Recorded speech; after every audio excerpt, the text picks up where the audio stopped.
Mahakumbh horror story. आज की ये कहानी थोड़ी अलग है क्योंकि ये 12 साल में एक बार होने वाले इंडिया के सबसे बड़े मेले महाकुंभ के बारे में है। रौनक त्रिपाठी एक 19 साल का नौजवान अपने माँ बाप और बड़े भाई अमित के साथ 2012 में पहली बार इलाहाबाद के महाकुंभ मेले में गया था। महाकुंभ का मेला बहुत पवित्र माना जाता है और इसका अनुभव अस्तित्व को बदलने वाला माना जाता है, पर रौनक के लिए ये एक रिलीजियस ट्रिप से ज्यादा एक एडवेंचर था। उसने अपनी दादी से कई बार सुना था कि यहाँ देव और असुर दोनों के किस्से छुपे हुए हैं और महाकुंभ के समय संगम का पानी अपने अंदर एक अलग सी शक्ति समेट लेता है। रौनक अपने परिवार के साथ संगम के पानी में स्नान करने पहुंचा तो उसने देखा कि वहां हर तरफ लोग मंत्रों का उच्चारण कर रहे हैं और हवा में धूप की सुगंध है। स्नान करते वक्त रौनक ने एक अजीब सी गर्मी महसूस की, जैसे उसके आसपास का पानी उबल रहा हो। उसने बात अपने भाई अमित को बताई, लेकिन अमित ने हंस के बोला, ये तेरी इमेजिनेशन है रौनक। संगम का पानी पवित्र होता है। लेकिन रौनक का मन बेचैन होने लगा था। शाम के वक्त पूरे परिवार ने मेले में घूमने का प्लान बनाया। हर तरफ साधु और संतों की भीड़ थी। महाकुंभ के पूरे मेले में बड़े बड़े स्टॉल्स लगे हुए थे। तभी रौनक की नजर एक अलग से दिखने वाले साधु पर पड़ी, जो एक कोने में बैठा था। उसका चेहरा आसमान की तरफ था, आंखें सफेद जैसे दूध की हों और उसके होठ कुछ अनजान शब्दों का जाप कर रहे थे। रौनक एकदम से उसकी तरफ खिंचा चला गया। रौनक ने अमित से कहा, अमित चलो देखते हैं ये बाबा क्या कर रहा है। वो साधु अपने ध्यान में लीन था और अमित ने रौनक को बोला कि उसे तंग करके उसकी भक्ति को भंग नहीं करना चाहिए। लेकिन रौनक ने अमित की नहीं सुनी और वो बाबा की तरफ चलने लगा। बाबा के पास पहुंचते ही उसने देखा कि वो बाबा अब भी अपने ध्यान में ही लीन थे। उसने उन्हें 2-3 बार आवाज लगाई, पर उन्होंने कोई भी जवाब नहीं दिया। फिर मजाक के तौर पर रौनक ने पास से एक लकड़ी उठाई और बाबा को उस डंडी के तीखे कोने से छुआ। बाबा की आंखें एकदम से खुली और रौनक की ओर गईं।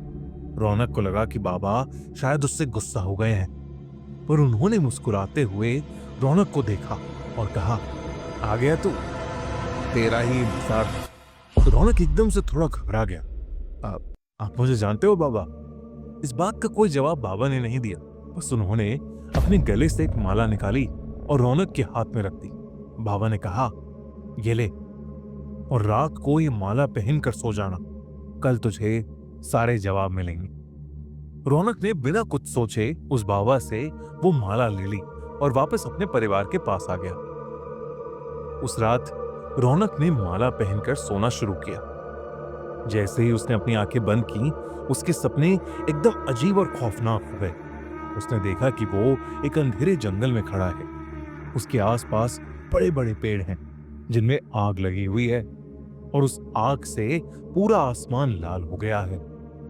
तभी उस जंगल में एक गहरी आवाज गूंजने लगी, जैसे कोई उसका नाम पुकार रहा हो।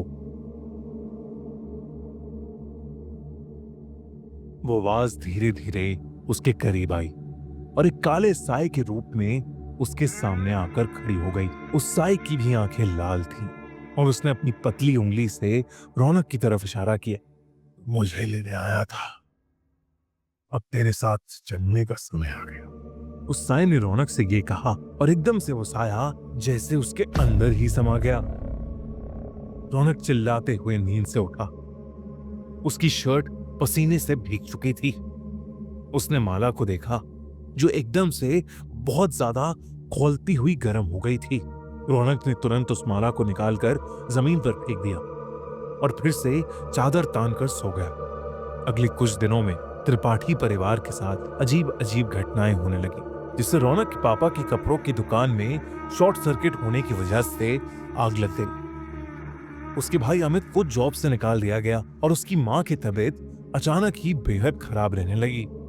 इसी बीच रौनक एक दिन अपनी अलमारी साफ कर रहा था और सफाई करते वक्त उसके होश ही उड़ गए। अलमारी के अंदर से उसे वही माला मिली जो रौनक ने कुछ दिन पहले ही फेंकी थी। उसने अपनी मम्मी से बात की तो उन्होंने बताया कि वो माला उन्होंने ही संभाल कर अलमारी में रख दी थी अब रौनक को यकीन हो गया था कि जो कुछ भी हो रहा है वो शायद उस माला की वजह से ही हो रहा है। उसने इस बार उस माला को जाकर कचरे के डब्बे में फेंक दिया।